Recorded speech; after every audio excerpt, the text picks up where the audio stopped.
Le renard et la cigogne. Il était une fois un renard rusé et égoïste qui vivait dans une forêt. Comme il passait son temps à jouer de vilains tours, aucun des autres animaux ne lui faisait plus confiance. Et personne ne voulait être ami avec lui. Au bout de quelque temps, comme il n'avait aucun ami, le renard alla s'installer seul dans une grotte au bord de la forêt. Quelque temps plus tard, venant des pays froids, une cigogne arriva près de chez lui. Le renard était tout content à l'idée de trouver enfin une amie. Il alla aussitôt voir la cigogne. Bienvenue, chère cigogne. Veux-tu que nous soyons amis? Avec plaisir, mais tu es le renard rusé. Est-ce que je peux te faire confiance? Mais bien sûr que oui, voyons. Je n'ai aucun ami par ici, mais je suis sûr que toi et moi, on peut devenir bons amis. Au bout de quelque temps, lassé de manger tout seul, le renard décida d'inviter sa nouvelle voisine à dîner. Ravie de cette invitation, la cigogne se rendit joyeusement chez le renard. La soupe que le renard avait préparée sentait délicieusement bon.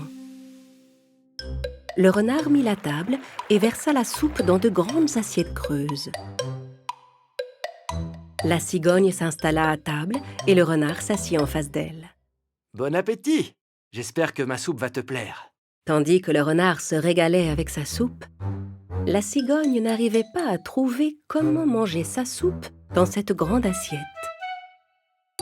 Quand elle essayait de plonger son bec dans la soupe, elle n'arrivait à attraper que de minuscules gorgées. Alors que la cigogne n'avait encore bu que quelques gouttes de soupe, le renard avait déjà fini son assiette. La cigogne était fâchée de l'attitude du renard qui ne pensait qu'à lui. Mais comme elle était son invitée, elle ne fit aucun commentaire. « Je ferais mieux de rentrer, mon ami. Merci pour ce dîner. » Mais tu n'as même pas terminé. Tu n'as pas aimé? Bon, ne t'en fais pas. Je vais finir ton assiette. Alors que la cigogne s'en allait, le renard s'empara de son assiette pour finir sa soupe.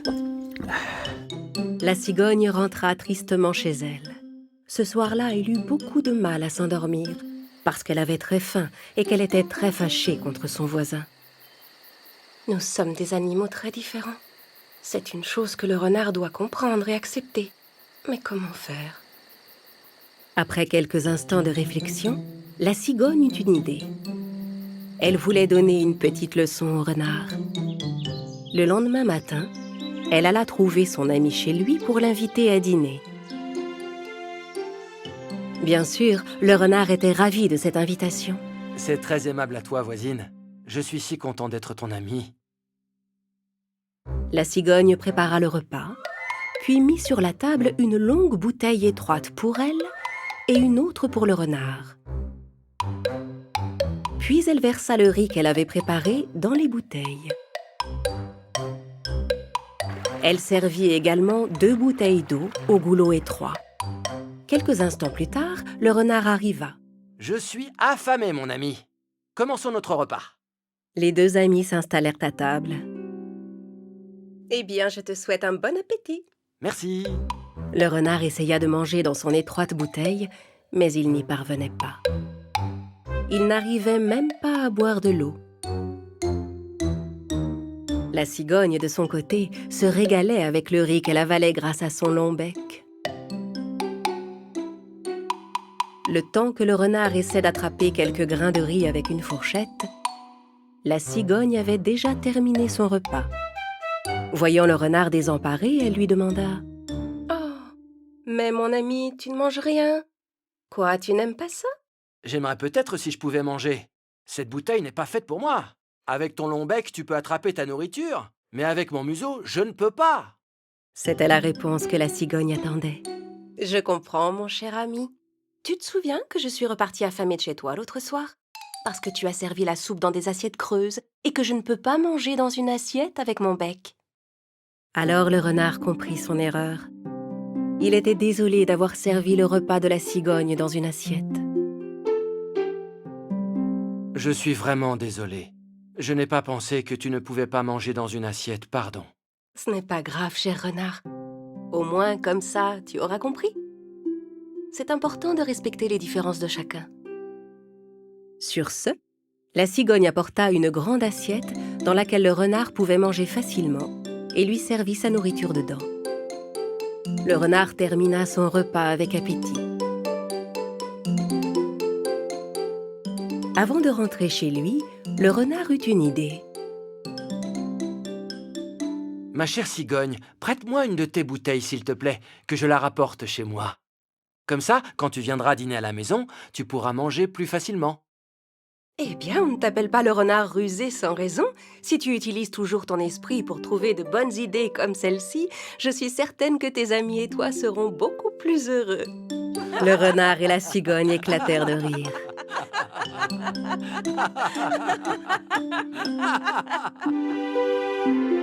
Les mois avaient passé. Avant de s'envoler vers des pays plus chauds, la cigogne passa dire au revoir à son voisin le renard.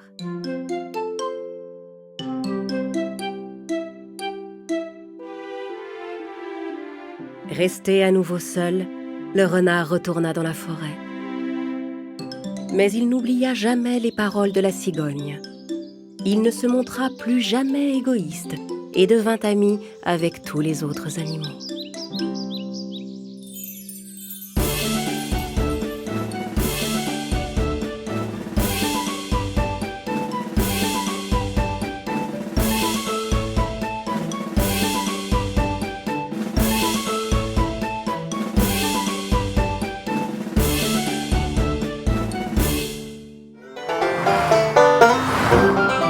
Un jour, un rat qui vivait à la ville alla rendre visite à l'un de ses amis. Son ami avait quitté la ville depuis longtemps pour s'installer à la campagne. Après un long voyage, le rat des villes arriva finalement au village de son ami.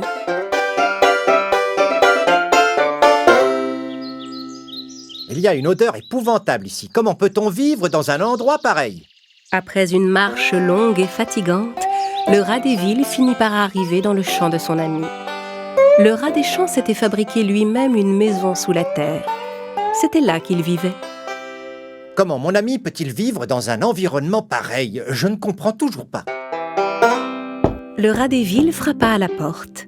Le rat des champs lui ouvrit et fut à la fois surpris et très heureux de revoir son ami. Bienvenue, mon ami. Qu'est-ce qui t'amène ici, en dehors de la ville ? Je commençais à me fatiguer de vivre à la ville. J'ai eu l'idée de venir te voir et de découvrir quel genre de vie tu mènes depuis que tu es ici. Mais je vois que tu n'es vraiment pas heureux. Ça alors, entre, ne reste pas là. Je vais nous préparer quelque chose à manger. Ils entrèrent tous les deux. Le rat des villes fut stupéfait de découvrir l'intérieur de la maison. Le rat des champs vivait dans un petit trou que le rat des villes trouva sombre et étouffant. Alors, comme ta maison est sombre et petite, comment peux-tu vivre dans cet endroit ? Le rat des champs servit un repas à son ami. Sur la table, il mit un morceau de fromage, de la salade, une carotte et des grains de maïs. Le dîner est servi. Sers-toi, mon ami, et bon appétit. Le rat des villes regarda ce qui était posé sur la table et dit: Ça alors, tu parles d'un festin ? Là où nous vivions, les rats ne s'arrêtaient même pas devant ce genre de nourriture. Nous avions des pains, des pâtisseries, tout un tas de fromages et de viande. On peut trouver tout ce qu'on désire quand on habite à la ville. Quand ils eurent fini leur repas, ils sortirent se promener dans le champ autour de la maison.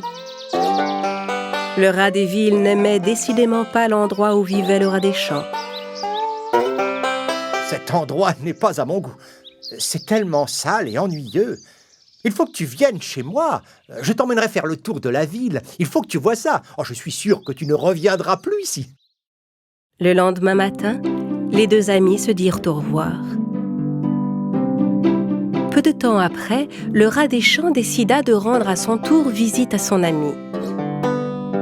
Il quitta sa maison et se mit en route. Après un long voyage, il arriva en ville. Le rat des champs se rendit chez son ami en suivant les indications qu'il lui avait données. Le rat des villes habitait dans un appartement. Le rat des champs fut stupéfait de voir où vivait son ami. Cette immense maison est à toi? Pas vraiment. Je la partage avec les propriétaires, bien sûr. Je meurs de faim. Montre-moi ce merveilleux festin dont tu m'avais parlé. Le rat des villes entra dans la cuisine, ouvrit la porte du réfrigérateur et prit du fromage, de la viande et toutes sortes de fruits et de légumes qu'il posa sur la table. Tandis qu'ils commençaient à manger, ils entendirent un chat miauler. Le rat des villes sursauta et dit « Oh non! Le chat de la maison nous a entendus. Nous devons nous cacher. Viens! » Les deux rats s'enfuirent et allèrent se réfugier dans un trou du mur. Hors d'haleine, le rat des champs demanda « Tu vis dans la même maison qu'un chat? Et tu ne trouves pas ça dangereux ?» Si, bien sûr. Mais c'est le prix à payer pour vivre dans le confort et être bien nourri et en bonne santé. Au bout d'un moment, le chat quitta la cuisine et les deux amis purent sortir de leur trou et aller reprendre leur repas. Un instant plus tard, en entendant la porte d'entrée s'ouvrir, le rat des villes fut à nouveau pris de panique.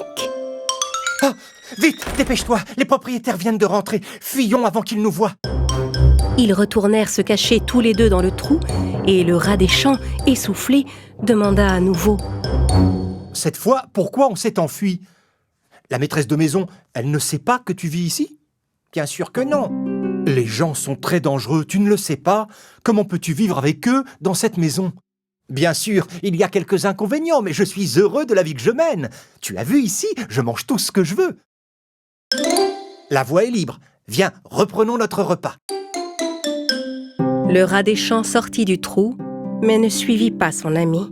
Il se dirigea tout droit vers la porte et expliqua « Non merci, j'ai perdu l'appétit. Cette frayeur me suffit amplement, je m'en vais. »« Mais où vas-tu ?»« Je rentre chez moi. Ma maison n'est peut-être pas riche, mais je vis paisiblement et en toute liberté. J'aime mieux me sentir libre et bien tranquille que de vivre constamment dans la peur. » Alors le rat des champs rentra chez lui et reprit sa vie modeste mais heureuse. Et il ne retourna plus jamais à la ville. Dans une forêt vivait un frêle petit rat. Il avait tellement peur du renard, du loup et de son ombre même, que dès que le vent faisait craquer une petite branche, il filait se cacher dans le premier trou qu'il trouvait. C'est pourquoi tous les autres animaux de la forêt se moquaient de lui.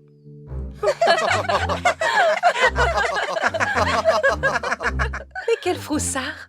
Même le vent te fait peur. Tu es tellement peureux!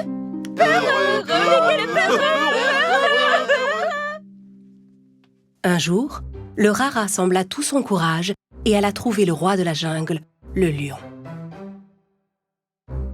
Le lion venait de finir son déjeuner et faisait une petite sieste devant sa grotte. Les animaux de la forêt étaient tous curieux de comprendre ce que leur ami le rat avait en tête. Le rat grimpa le long de la queue du lion et se hissa jusque sur son dos. Puis il fit signe à ses amis avec un regard assuré. Il avait beau trembler de peur, il faisait tous ses efforts pour ne pas le montrer. À cet instant, le lion se réveilla. Il se mit à s'ébrouer et fit tomber le rat. Le lion et le rat étaient face à face. Tous les autres animaux étaient très inquiets.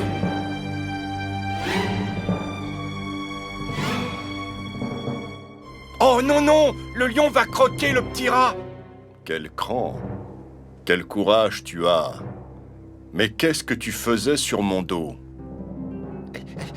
Ô grand seigneur de la jungle, je vous en prie, ne me dévorez pas. Je suis la créature la plus craintive et la plus vulnérable de toutes les créatures de la forêt. Je passe ma vie entière à avoir peur de tout et de n'importe quoi. Même une feuille qui tombe d'un arbre m'effraie. C'est insupportable. Je ne veux plus avoir peur. Mais vous êtes le roi. Un seul de vos rugissements suffit à faire trembler tous les autres animaux de peur. Accepteriez-vous, pour me rassurer, de me garder sous votre protection ? Le lion avait écouté le rat sans rien dire. Le rat attendait sa réponse avec inquiétude.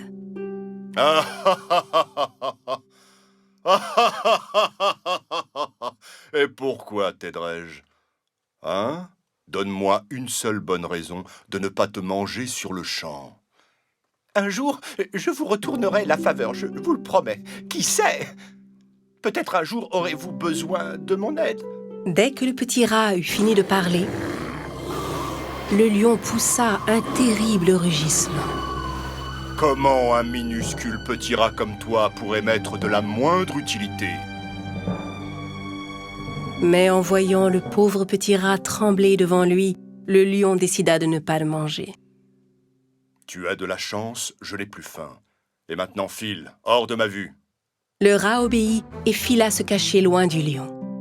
Tous ses amis qui avaient assisté à la scène étaient tout étonnés. Quelque temps plus tard, le lion, qui avait faim, décida d'aller faire un tour dans la forêt. Mais il fut soudain attrapé dans un grand filet que les chasseurs avaient placé là. Suspendu dans les airs, il essaya de se débattre pour s'échapper du filet, mais il était pris au piège. Le grand roi de la forêt se sentait humilié et ne pouvait se résoudre à appeler à l'aide. De plus, si les chasseurs l'avaient entendu, il n'aurait fait qu'accourir plus vite.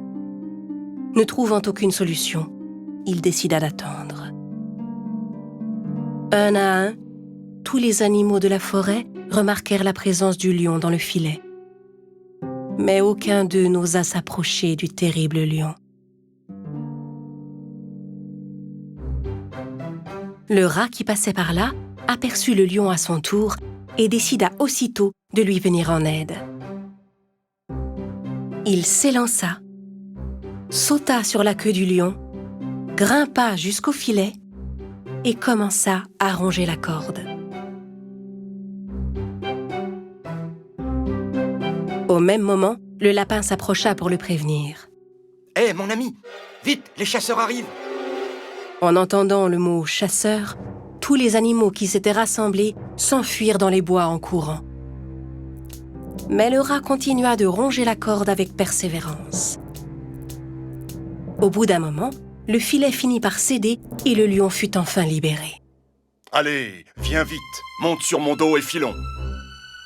Le rat sauta sur le dos du lion et ils s'enfuirent ensemble. Essoufflé, le lion arriva enfin devant son repère. Il se baissa pour laisser le rat descendre. Quand tu m'as dit qu'un jour je pourrais peut-être avoir besoin de ton aide, je ne t'ai pas cru. Je t'avais sous-estimé. Je m'étais dit que tu n'étais qu'un petit rat sans aucune utilité pour personne. Mais j'ai eu tort. Tu m'as sauvé la vie. Je te remercie. Oh, tout l'honneur est pour moi, mon roi. Sache que tu n'as plus à avoir peur de moi.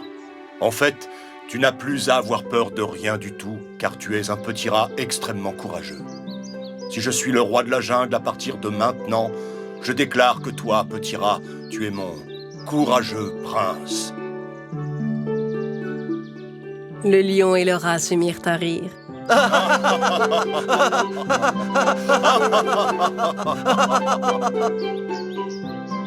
Tous les animaux qui les avaient écoutés de loin accoururent pour applaudir le courage du brave petit rat.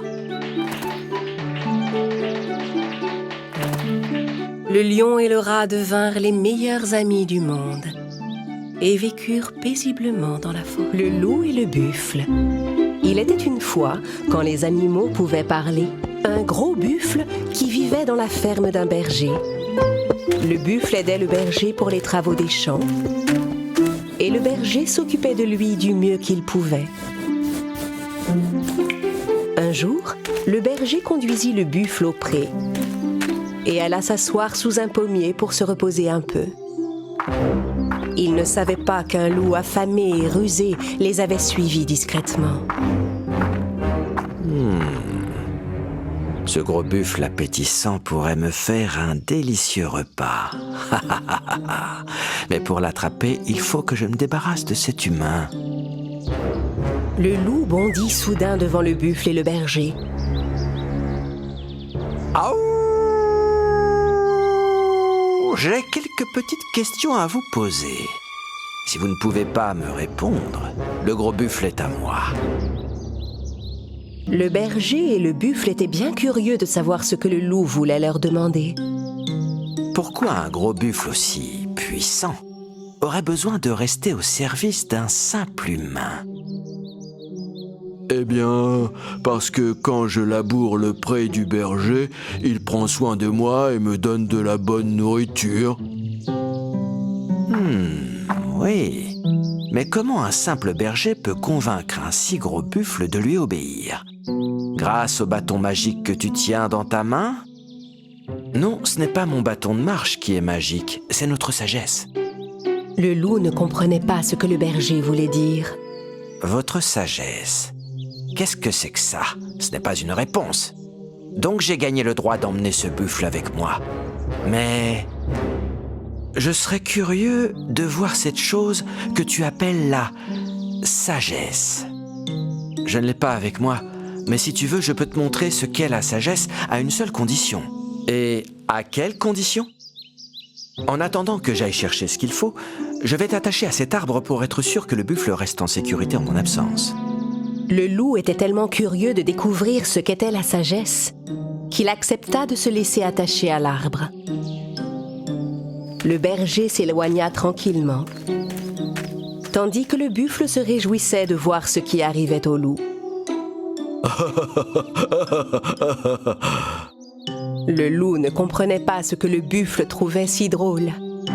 Il attendit le berger pendant des heures. Puis le berger finit par revenir en tenant une grande caisse. Il la posa, ouvrit le couvercle, et le loup vit que la caisse était vide. Eh bien, cette sagesse, où est-elle? Tu l'as apportée? Elle est dedans. Regarde juste dans le coin. Si tu ne la vois pas, je vais te détacher pour que tu puisses aller voir de plus près. Dès que le loup entra dans la caisse pour voir la sagesse, le berger referma le couvercle sur lui. Hé! Au secours! À l'aide! La sagesse est trop grande pour tenir dans une boîte, mon cher loup. La sagesse, c'est dans la tête. Et tu ne pourras la trouver qu'en la cherchant patiemment comme un trésor. D'accord. Je promets de ne plus jamais sous-estimer l'intelligence des autres et de me montrer plus généreux et surtout un peu plus malin. Allez, sortez-moi de là. Le loup passa le reste de la journée enfermé dans la caisse. Le lendemain matin, le berger et le buffle virent que le loup avait compris la leçon et le firent sortir de la boîte. Oh, merci. Oh, merci. À partir de ce jour, le loup se comporta bien avec les autres animaux et respecta chacun d'eux, écureuils, oiseaux et même les petits insectes, le rat et l'ours endormi. Il était une fois une belle forêt où vivait un petit rat. Il avait pour voisin un gros ours qui habitait dans la grotte d'à côté. Le gros ours, qui hibernait depuis des mois, continuait de dormir et de ronfler très fort. Un jour, le petit rat épuisé décida d'aller réveiller l'ours parce que ses ronflements l'avaient empêché de dormir tout l'hiver. Hé, monsieur ours! Compère ours, mon ami! Hé oh! Le printemps est arrivé, tu peux te réveiller maintenant! Mais il avait beau crier, l'ours ne se réveillait pas. Alors le petit rat alla chercher un clairon et il souffla de toutes ses forces dans l'oreille de l'ours. Mais rien n'empêchait le gros animal de continuer à dormir. Tandis qu'il errait tristement dans la forêt, le petit rat épuisé rencontra des amis. Qu'est-ce qui t'arrive, petit rat? Pourquoi tu fais la tête? Oh, si vous saviez, tout l'hiver, je n'ai pas pu dormir à cause des ronflements de l'ours. Le printemps est arrivé et il ne se réveille toujours pas. Oh, peut-être que tu devrais aller voir le lion, le roi de la forêt. Il peut sûrement t'aider. Hein? Oh non, pourquoi j'irais lui en parler? Eh bien, tout simplement parce que le lion rugit tellement fort que tout le monde sursaute en entendant sa grosse voix. L'idée d'aller voir le lion faisait peur au petit rat. Mais il rassembla tout son courage et alla trouver le roi de la forêt pour lui demander de l'aide. Le lion dormait à l'entrée de la grotte. Le petit rat était trop terrifié devant ce puissant animal. Il décida d'abandonner et de rentrer chez lui. Mais en reculant, il marcha par mégarde sur une branche. Le craquement réveilla le gros félin. Qu'est-ce que c'est que ce bruit? Qu'est-ce que tu viens faire ici devant ma grotte? Roi de la forêt, désolé de vous réveiller, mais si je suis venue jusqu'ici, monseigneur, c'est pour vous demander de l'aide. Tu n'es même pas assez gros pour me faire un encas, petit rat.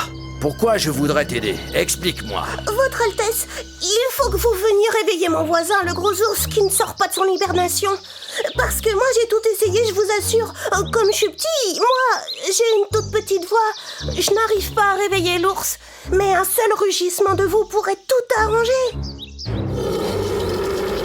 Je n'ai pas de temps à perdre pour un petit rat insignifiant comme toi. Je suis le roi de la forêt. Laisse-moi tranquille et débrouille-toi tout seul. Le lion s'éloigna sans aider le pauvre rat. Il alla s'isoler dans un endroit où personne ne pouvait le voir. Il s'appuya contre un arbre et commença à se gratter de toutes ses forces.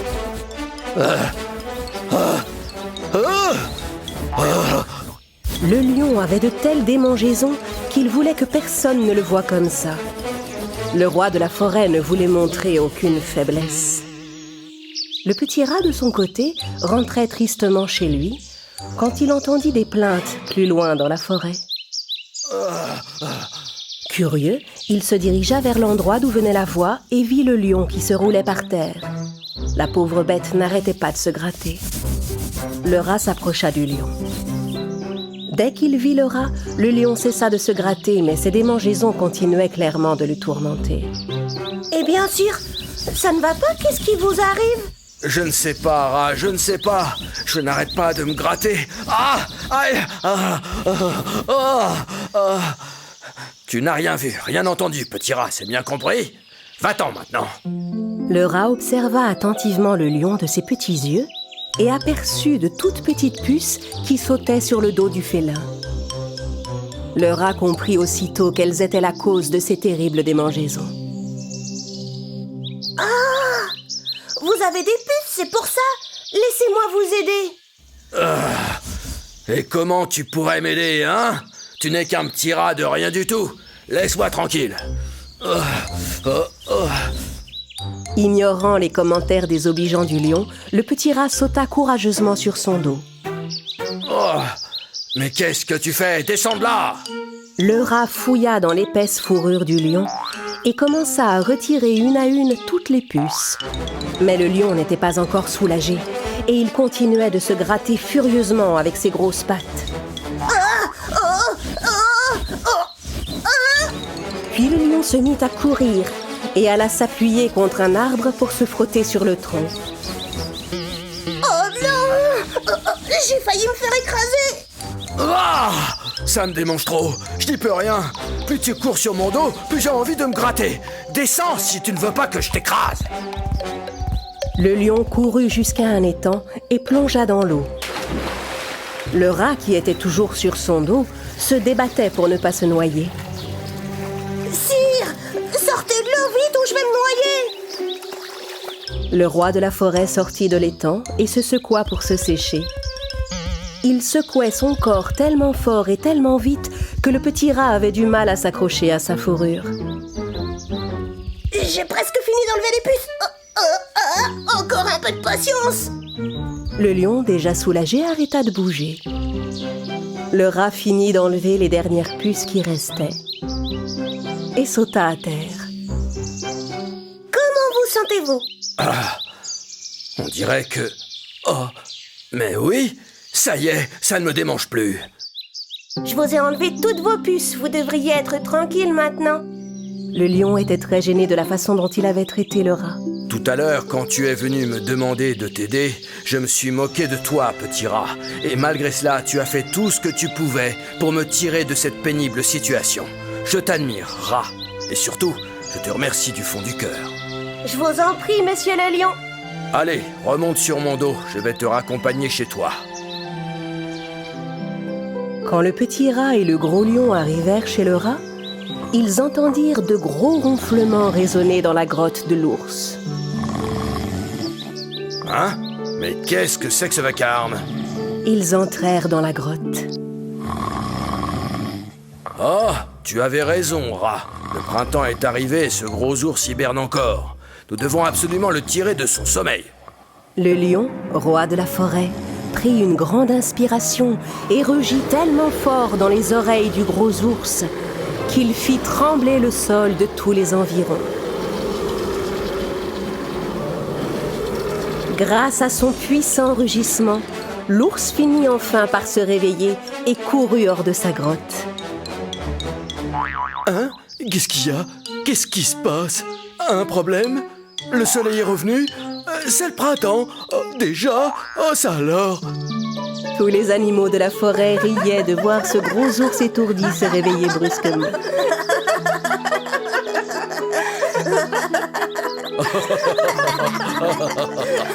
Le petit rat, lui, débarrassé du bruit de son voisin, put enfin dormir tranquillement.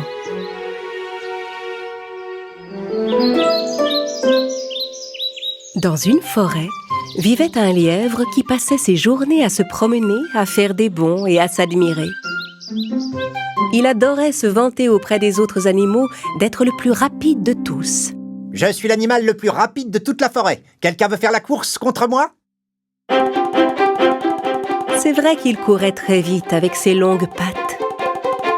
Les autres animaux détestaient sa façon de se vanter, mais ils devaient reconnaître qu'aucun d'entre eux ne gagnait jamais contre le lièvre. Oui, j'ai encore gagné la course. Normal, je suis le plus rapide de tous les animaux. Partout où il allait, le lièvre racontait qu'il était si rapide que personne ne pouvait jamais le dépasser. Ces paroles commençaient à agacer les animaux de la forêt. C'est vrai qu'il est le plus rapide de tous, mais ce n'est quand même pas une raison pour se vanter. Il faudrait que quelqu'un lui donne une bonne leçon. Tout ce que les animaux disaient sur le lièvre finit par arriver aux oreilles de la tortue. La tortue marchait très lentement. Elle mettait une journée entière à parcourir la distance que le lièvre courait en 1 minute. La tortue aurait bien aimé rencontrer le lièvre un de ces jours. Elle alla voir les autres animaux et leur dit qu'elle avait envie de faire la course contre le lièvre. Tu veux faire la course contre lui? Même les animaux les plus rapides n'ont jamais réussi à battre le lièvre. Alors comment pourrais-tu gagner? Ne vous en faites pas pour ça, mes amis, j'en fais mon affaire.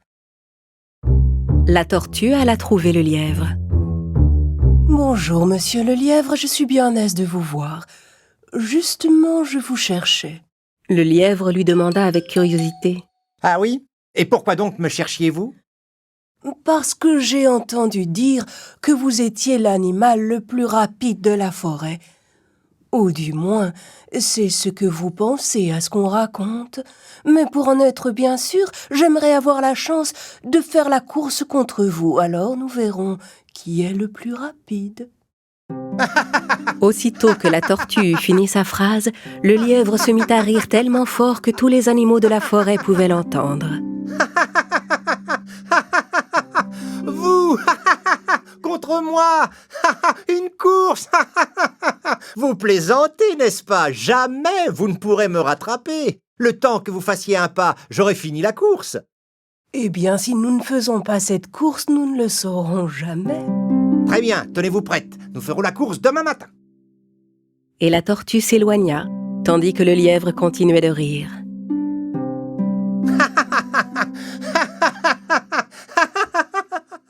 Le lendemain matin, quand les animaux arrivèrent pour assister à la course, ils virent que la tortue était déjà là, en position de départ.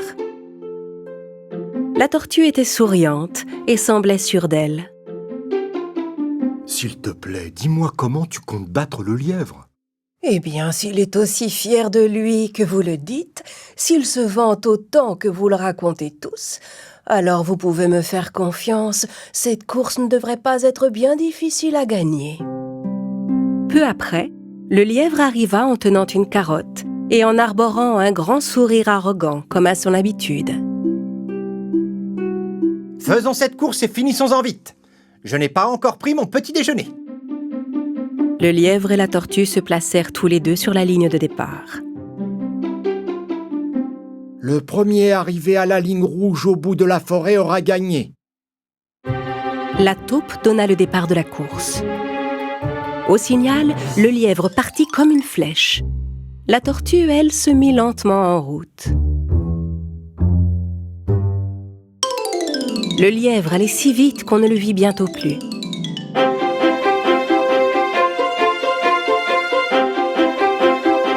Les animaux qui assistaient à la course étaient certains que la tortue allait perdre. Après avoir couru un moment, le lièvre s'arrêta et regarda derrière lui. Il n'y avait personne en vue.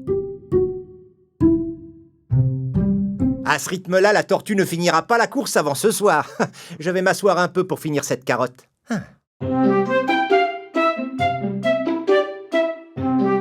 Le lièvre termina tranquillement sa carotte, tout en regardant la route. Au loin, il pouvait voir la tortue qui avançait. Avec un sourire narquois, il se leva et se remit à courir. Le lièvre était pratiquement arrivé au point d'arrivée.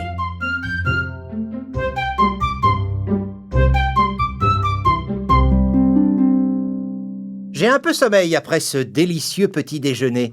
Je vais m'asseoir sous cet arbre pour faire une petite sieste. Le lièvre était tellement certain de gagner la course qu'il prit le temps de s'assoupir. Pendant ce temps, la tortue continuait d'avancer tout doucement, mais sans perdre confiance.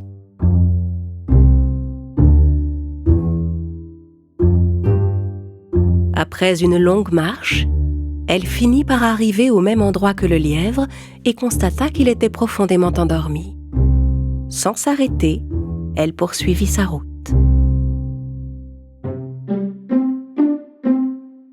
Quelques instants plus tard, le lièvre se réveilla. Il regarda autour de lui mais ne vit pas la tortue. Tiens, je ne vois plus la tortue nulle part. Elle a sûrement déjà abandonné. Allez, je vais finir ma course, moi. Tandis que le lièvre se rendait tranquillement au point d'arrivée, il fut stupéfait de ce qu'il vit. La tortue l'avait dépassé. En fait, elle avait presque fini la course. Déployant toute l'énergie qui lui restait, il essaya de rattraper la tortue. Mais celle-ci avait déjà fini la course. Les animaux qui attendaient sur la ligne d'arrivée étaient tout contents. Ils portèrent la tortue en triomphe et lui firent une véritable ovation. Le lièvre, lui, restait seul dans son coin, tout triste. La tortue qui venait de gagner la course s'approcha de lui. « Cher monsieur le lièvre, vous savez, le plus important dans la vie est d'être constant dans tout ce que l'on fait. Se vanter partout et s'admirer soi-même n'est pas une force, mais une faiblesse. Je n'ai pas gagné la course parce que j'étais la plus rapide, mais parce que j'ai été plus sage et plus consciencieuse que vous dans cette course. » C'est vrai. C'est fini. Je ne me vanterai plus devant tout le monde d'être le plus rapide de tous. Je dois partir à présent. J'ai un long voyage à faire pour rentrer. La tortue lui fit un sourire et poursuivit sa route. Le lièvre comprit son erreur et retint la leçon. À partir de ce jour, on ne l'entendit plus jamais se vanter et il ne chercha plus jamais à faire la course contre personne.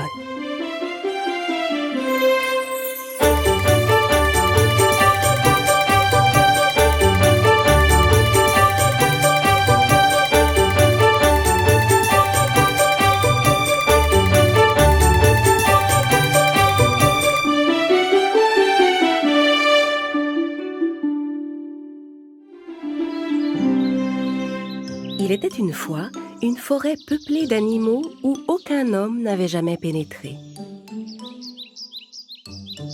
Malgré leurs différences, tous les animaux de la forêt vivaient en parfaite harmonie. Chacun d'entre eux avait ses propres caractéristiques. Les singes étaient malicieux, l'écureuil était peureux, le lion courageux, la biche était rapide, la tortue était lente, le renard était rusé et les abeilles très travailleuses. Le seul animal avec lequel les autres ne s'entendaient pas était le corbeau arrogant. Le corbeau n'aimait pas partager sa nourriture.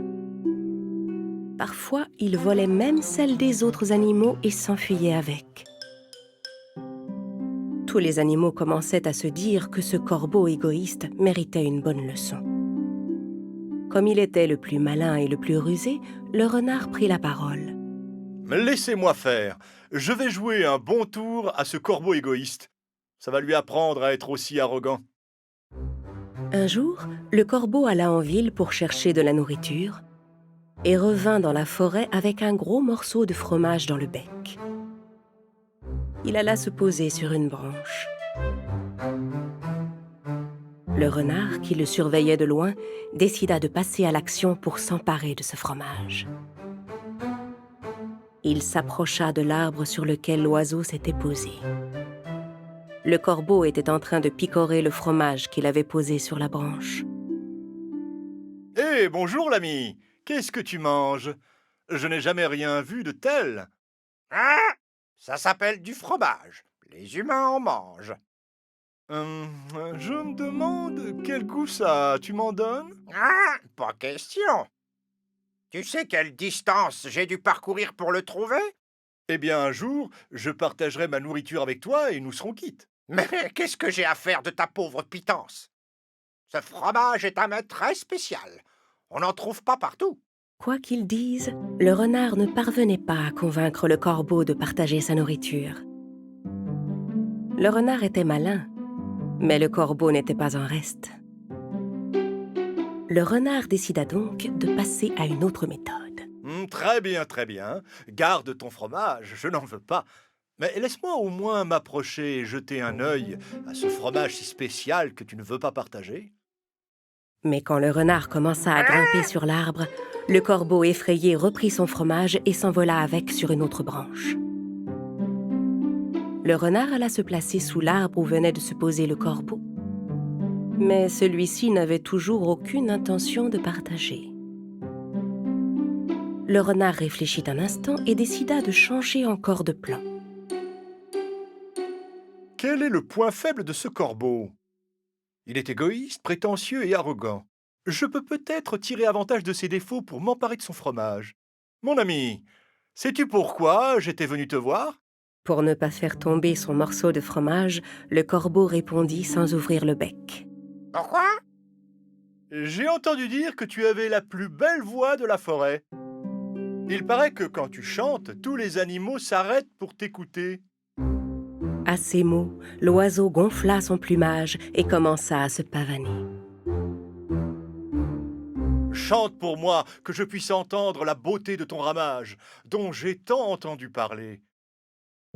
Le renard avait touché le point faible du corbeau. Pour lui montrer sa belle voix, le corbeau ouvrit son bec et laissa tomber son morceau de fromage. Bien sûr, le renard en profita pour l'attraper. Perché sur sa branche, le corbeau était consterné. Oh, ton fromage m'est tombé dans la bouche. C'est vrai que c'est bon. À cause de son arrogance et de sa prétention, le corbeau avait perdu sa nourriture. Eh bien, mon ami, voilà une belle leçon. Tu ne devrais pas te prendre pour plus valeureux que tu n'es. Tu ne devrais pas prêter l'oreille à tout ce qu'on te dit et prétendre partout que tu es le meilleur. On trouve toujours plus malin que soi. Sur ces mots, le renard s'en alla et disparut dans la forêt, laissant le corbeau dépité. À partir de ce jour, le corbeau cessa de se montrer égoïste et arrogant. Il établit de bonnes relations avec les autres animaux et accepta volontiers de partager sa nourriture. Cheval et l'âne. Il était une fois dans un petit village un blanchisseur qui vivait dans une petite maison. Derrière sa maison se trouvait une grange où vivaient son âne et son cheval. Oh! Si tu savais quelle journée épuisante j'ai passée hier. Dis donc, cheval, c'est plutôt à moi de dire ça, tu ne crois pas? C'est quand même moi qui porte tout le linge. Peut-être. Mais moi, je porte le blanchisseur, je te rappelle. Bonjour mes amis, j'espère que vous êtes reposés. Il est temps de se mettre en route. Chaque matin, le blanchisseur chargeait sur le dos de l'âne tout le linge qu'il avait lavé la veille. Puis il montait sur son cheval et entamait une longue tournée de village en village. Toute la journée, il livrait à ses clients leur linge propre et récupérait le linge sale pour le laver. L'âne, qui portait le linge sur son dos pendant des heures, était souvent épuisé à la fin de la journée. Quand il rentrait dans sa grange, il mangeait rapidement et s'endormait aussitôt. Eh bien, qu'est-ce qui t'arrive, l'âne? Tu veux déjà aller dormir? Moi, je pourrais encore galoper dans les prés. C'est normal que tu sois en forme. Ce n'est pas toi qui as porté tous les gros paquets de linge toute la journée. Le blanchisseur se réveilla tôt le lendemain matin pour laver le linge sale qu'il avait collecté la veille. Et voilà. Maintenant que ce linge est propre, je vais retourner au village pour aller chercher d'autres vêtements à laver. Le blanchisseur sortit son âne et son cheval de la grange et se mit en route. Bonjour, je viens chercher votre linge sale. Vous arrivez à point, blanchisseur. Tenez, voici le linge qu'on a sali tout au long de la semaine. Merci, madame. Je vous rapporterai tout ça dès que ce sera propre. Le blanchisseur frappa à toutes les portes du village. Il récupéra des tas de linge sale dans une bonne quinzaine de maisons. Et il chargea tout sur le dos de l'âne.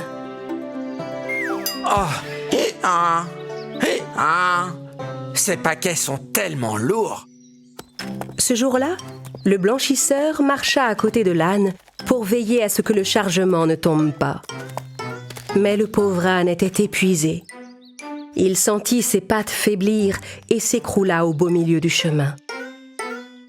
Qu'est-ce que tu as, mon âne? Tu as l'air épuisé, mon pauvre. On va se reposer un peu si tu veux. Le blanchisseur s'allongea un instant pour se reposer aussi. Dis-moi. Qu'est-ce que tu veux? Eh bien, je ne sais pas si tu as remarqué, mais mon chargement est encore plus lourd que d'habitude. Tu ne pourrais pas m'aider un petit peu? Je suis désolé, l'âne, mais ce n'est pas mon travail de porter le linge. Le blanchisseur se leva et ils se remirent tous les trois en route. Mais au bout de quelques pas, l'âne tomba à nouveau sous le poids de sa charge. Oh non, mon pauvre âne. Désolé, je t'en demande beaucoup aujourd'hui. Tiens, bois un peu d'eau. Le blanchisseur ôta tout le linge du dos de l'âne et le mit sur le dos du cheval. Oh, c'est très très lourd. L'âne était enfin soulagé. Mais cette fois, c'était pour le cheval que la charge était trop lourde. Pourquoi je n'y ai pas pensé? J'aurais dû mettre le linge sur le cheval depuis le début. Comme ça, ce pauvre âne n'aurait pas été si épuisé. En route! Comme le cheval avait refusé d'aider l'âne, il fut obligé de porter seul tout le linge jusqu'à la maison. En rentrant dans sa grange, il était tellement fatigué qu'il n'avait même plus la force de manger. Je me rends compte que j'ai été très égoïste tout à l'heure, mon ami. J'ai compris la leçon et j'espère que tu veux bien me pardonner. Maintenant, tu comprends mieux ce que je vis. C'est important de savoir s'entraider. Oh, surtout ne l'oublie jamais, mon ami. À partir de ce jour, chaque fois que le blanchisseur avait beaucoup de linge à transporter, il partageait le chargement entre l'âne, le cheval et lui-même. De cette façon, ils s'épargnèrent tous trois beaucoup de peine. La grenouille qui veut se faire aussi grosse que le bœuf. Il était une fois un petit bœuf qui vivait dans une ferme tout près d'un étang. Ce petit bœuf était très triste parce qu'il était nettement plus petit que tous les autres bœufs de la ferme. Il ne cessait de s'en plaindre. Ce jour-là, il alla se lamenter une fois de plus auprès de son ami le chien. Je suis le plus petit bœuf de la ferme. Je suis sûr que je suis même le plus petit bœuf du monde. Et je ne peux rien faire pour changer cela. Arrête un peu avec cette histoire. Regarde-toi, tu es gros, intelligent, et tu as un beau bœuf. On ne peut pas tous faire la même taille. C'est normal, tu comprends? Oui, mais si on ne peut pas faire la même taille, pourquoi ce n'est pas moi le plus gros? Écoute, je ne suis pas le plus gros chien du monde, moi. Je suis sûr qu'il existe des chiens bien plus gros que moi. Ça m'est égal. Je suis comme ça et je suis content d'être comme je suis. Eh bien, ce n'est pas mon cas.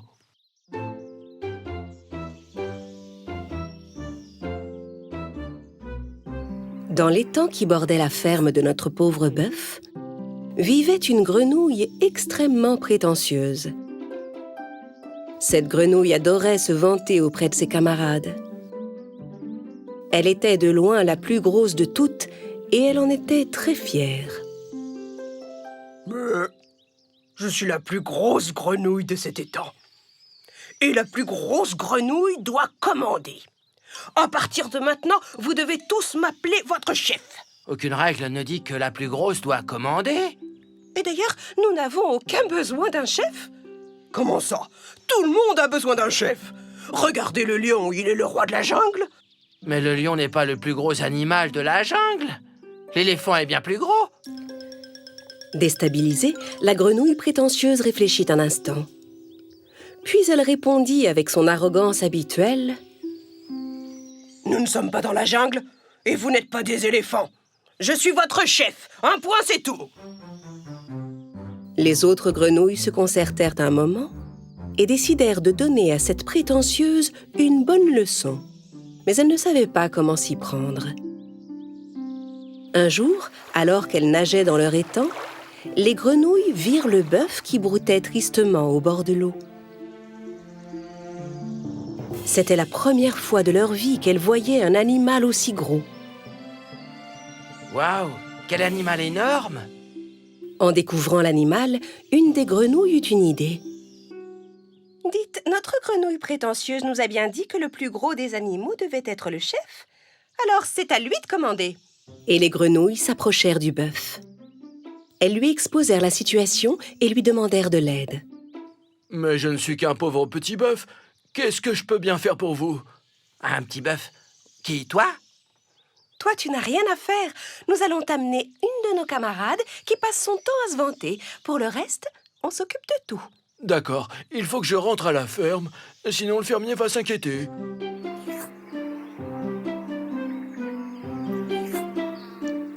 Le lendemain, les grenouilles allèrent trouver leur prétentieuse camarade.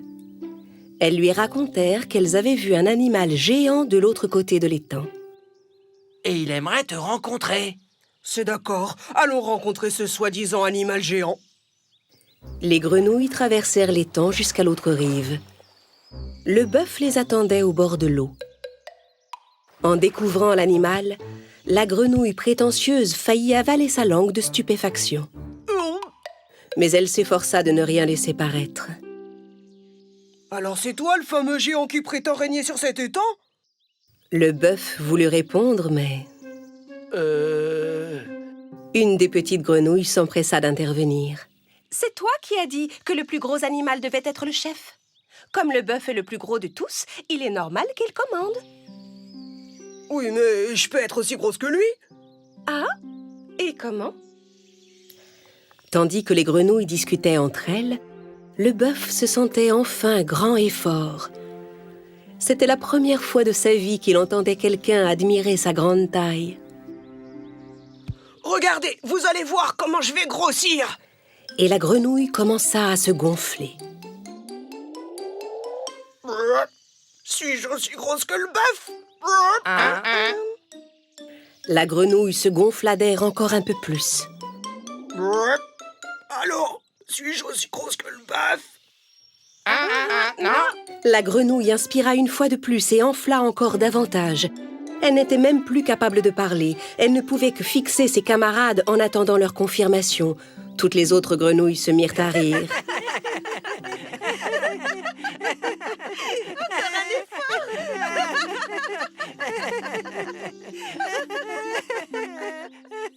La grenouille continua à se gonfler.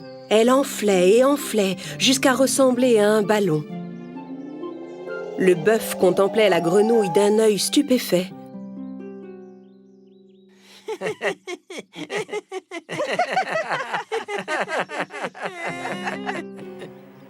La grenouille était maintenant tellement enflée qu'elle ne ressemblait plus du tout à une grenouille. Gonflée comme un ballon, elle commença à décoller du sol et à s'élever dans les airs. Elle parvenait enfin à la hauteur du bœuf. Mais ce qu'elle voulait, c'était le dépasser. Avec un dernier effort, elle inspira encore un peu pour continuer à s'élever. Et... disparut de la vue du bœuf et des grenouilles. Eh bien, c'était une rude leçon. Les grenouilles étaient toutes un peu tristes de ce qui était arrivé à leurs camarades qui voulaient être plus grosses que toutes les autres. Quant au bœuf, on ne l'entendit plus jamais se plaindre de sa taille. Il décida de s'accepter tel qu'il était et vécut paisiblement dans sa ferme.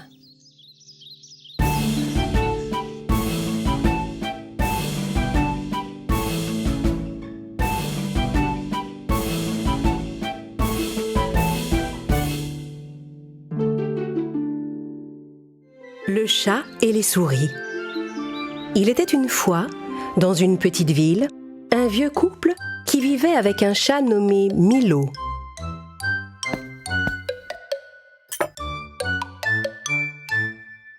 Mais le chat n'était pas le seul animal dans la maison.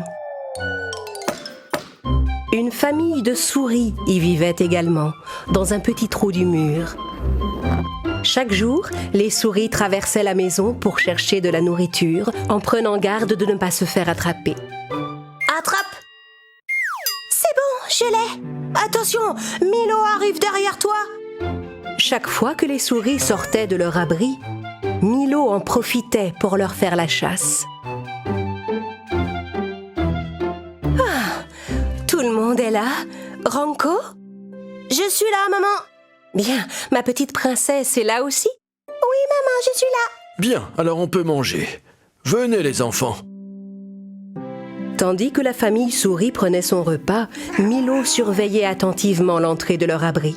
« Les enfants, tenez-vous tranquilles et mangez votre repas. » Mais à cet instant, le vilain chat glissa sa patte dans le trou du mur.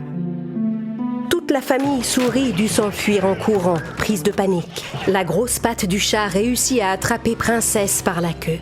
Au secours! Aidez-moi, j'ai la queue coincée! Au moment où Milo allait s'emparer de Princesse, son frère Ponko la délivra. Frustré de ne pas avoir eu ce qu'il voulait, le vilain chat grogna et alla se coucher. Le lendemain, toute la famille souris se rassembla. Nous avons beau être prudents, Milo se déplace toujours si discrètement qu'on ne peut jamais prévoir quand et où il essaiera de nous attraper. Oui, c'est vrai. C'est vraiment difficile de lui échapper. Nous devons donc élaborer un plan. Toutes les souris se mirent à réfléchir à ce qu'ils pourraient faire, quand Ranko eut une idée. J'ai un plan. Il faut accrocher un collier à grelots au cou de Milo. Comme ça, quand il s'approchera, on entendra le grelot tinter et on pourra tous aller se cacher. Oh, c'est sûr que ça serait bien. C'est ça qu'il faut faire. Oui, c'est vrai que ce serait une bonne idée, Ranko. Mais qui se sent capable d'aller accrocher un collier à grelots autour du cou d'un chat?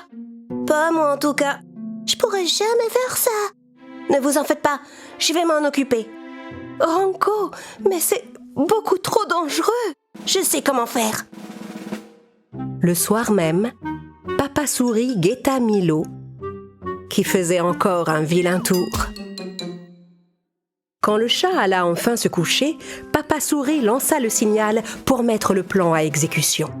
D'abord, 2 souris allèrent fermer le couvercle de la marmite qui mijotait pour que la bonne odeur de nourriture ne réveille pas Milo.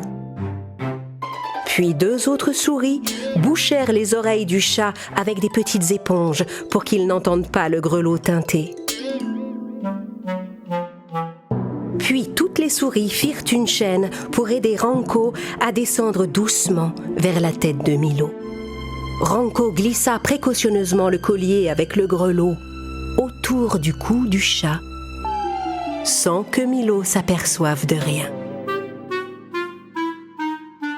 Une fois leur plan accompli, les souris retournèrent le plus vite possible dans leur abri.